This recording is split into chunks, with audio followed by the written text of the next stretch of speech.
The Golden State Killer refers to a man responsible for a series of crimes, including at least 13 murders, 50 rapes, and over 100 burglaries, primarily in California during the 1970s and 1980s.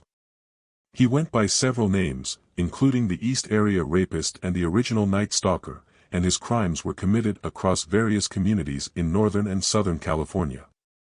The East Area Rapist, as he was known during the early years of his crime spree, began his attacks in 1976. His first known crime occurred in Sacramento, California, and he continued his assaults primarily in Northern California over the next several years. His early victims were mostly young women, many of whom lived alone or with their children. The rapes were brutal and methodical, with the perpetrator demonstrating an understanding of law enforcement procedures, which likely helped him evade detection for so long. His first known rape occurred in June 1976 in Sacramento. The first few attacks involved breaking into homes of single women, tying them up, and assaulting them. He often broke into homes at night through unlocked doors or windows. He would bind the women with ligatures, sometimes forcing them to tie up male companions or husbands before committing the assaults. He typically carried a gun or knife, using it to intimidate and control his victims. He would also threaten to kill the victims, adding psychological trauma to the physical violence. In several cases, he would rummage through the home while the victims were bound, sometimes taking items, or he would make phone calls to the victims either before or after the assaults. The East Area Rapist's signature began to emerge through these early attacks, which were particularly chilling in their methodical nature. His victims, although left alive, were often left traumatized by the terrifying assaults. By 1979, his crimes escalated from rape to murder, marking a chilling new phase in his criminal career. This stage of his spree, often referred to as the original Night Stalker phase, included not only brutal sexual assaults but also murders of his victims, typically after the rape was committed. He began to target couples, particularly those living in suburban areas, with Southern California being the primary region for his violent acts. The first confirmed murder attributed to the Golden State Killer occurred in February 1978 in Sacramento, where Brian and Katie Majori were shot and killed in a nearby field. Although this is considered part of the early phases, it marks the first escalation to murder. His true series of murders began in 1979 when he killed Charlene and Lyman Smith in Ventura County, California. Lyman Smith and his wife Charlene were both shot, and their daughter was left unharmed. This was the first murder in which he murdered the male victim before sexually assaulting the female. The victims were typically couples, with the killer usually starting by murdering the male partner to prevent any resistance, then sexually assaulting the female victim afterward. He typically strangled or shot the victims, sometimes using a gun, and would often target the head or throat. He would often force the female victims to lay face down, threatening to kill them if they looked at him. He also used psychological tactics to instill fear, such as threatening to harm their children or making ominous comments. By the early 1980s, the killer had begun to murder his victims as a way to cover his tracks. He used a variety of methods, shooting, bludgeoning, and strangling, to kill, often making it appear that the crime was a burglary gone wrong. The killer's crimes moved south to Southern California, where he committed more murders, such as the Ransbottom and Stein murders in 1980, and later the Madden murders in 1981. The brutality of the murders increased, with some victims being shot in their beds and others being sexually assaulted before being killed. These acts were not just about satisfying his sexual urges, they involved a high degree of violence and a desire to instill terror in his victims. The killer's ability to evade detection was confusing. He understood how to cover his tracks and was able to blend in with the community, often being described by victims as someone who could easily disappear. By 1986, the Golden State Killer's attacks seemed to abruptly stop.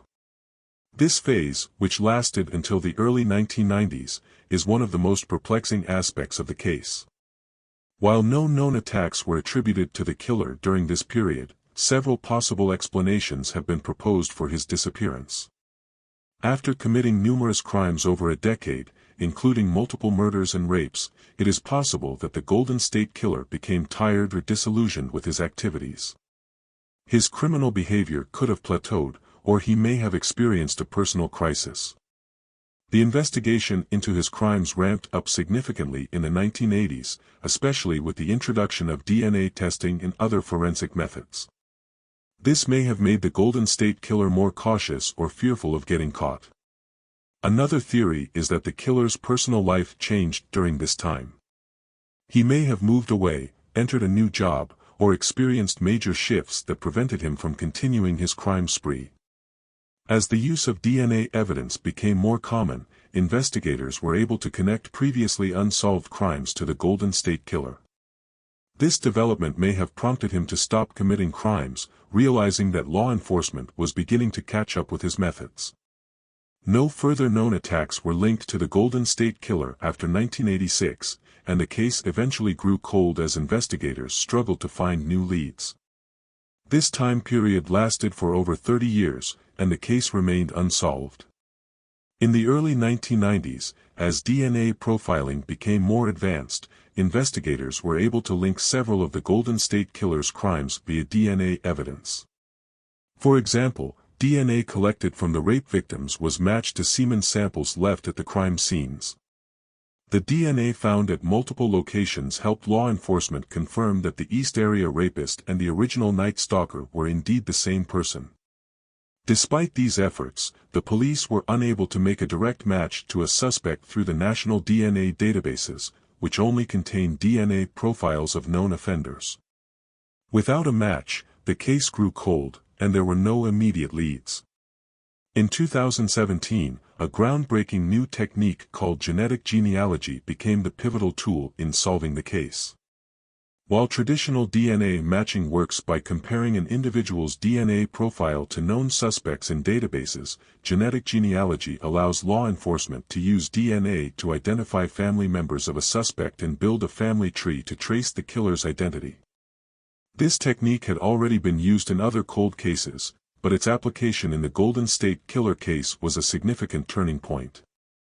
In 2017, investigators took DNA from crime scenes associated with the Golden State Killer and uploaded it to GEDmatch, a public genealogical database where users voluntarily submit their DNA for family and ancestral research purposes. GEDmatch doesn't compare DNA to criminal databases but to genetic profiles of individuals who have voluntarily uploaded their DNA to the site for genealogical purposes. When investigators uploaded the Golden State Killer's DNA to the database, they found several distant matches, indicating possible relatives of the killer. Using these genetic matches, forensic genealogists built a family tree and traced it back to a common ancestor. This led them to identify potential suspects who shared genetic markers with the Golden State Killer, narrowing down the search to a few people with ties to the suspect's family. They eventually pinpointed Joseph James DeAngelo, a former police officer who had worked in Auburn and Exeter, California.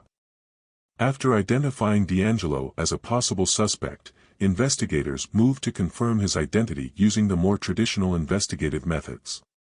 Investigators placed DeAngelo under surveillance, following his daily activities without alerting him to their interest.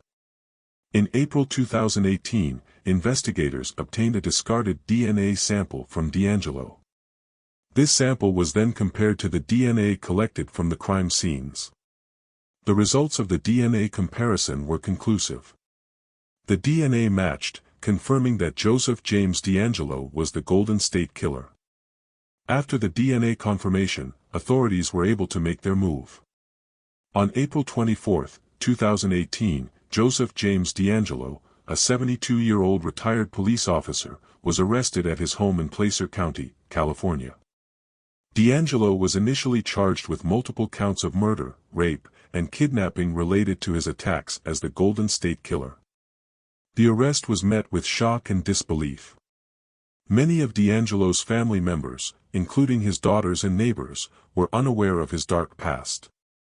His capture brought closure to the victims' families and the surviving victims, many of whom had been waiting for justice for over 40 years.